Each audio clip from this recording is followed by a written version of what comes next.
udah. Relay bangsa show.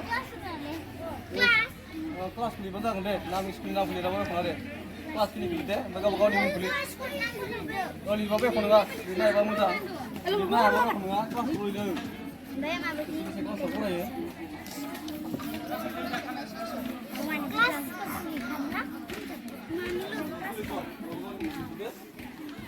Kelas apa ya? Bisa apa ya? Beli nala. Nilai marks dia mau nih gimana na? Mana meleng na? Hah? Sungita. Sungita. Nah kelas apa lagi na? Kayak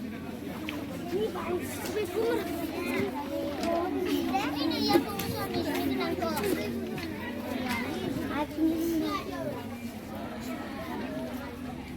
Mama kikule nilai. Kurang hati je bermacam yang nilai. Dia aki macam ya ki.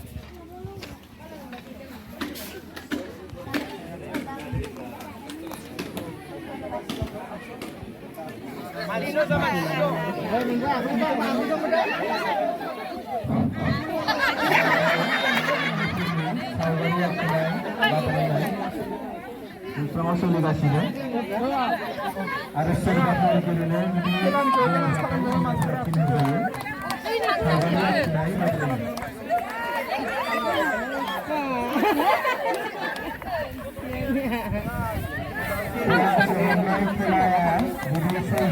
Utara macam lagi ni alai.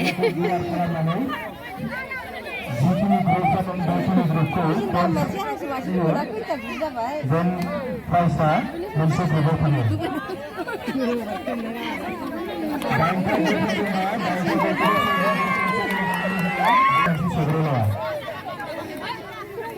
Dari sini spesial saudari acara kepada orang sudah sudah tahu untuk berani akhirnya.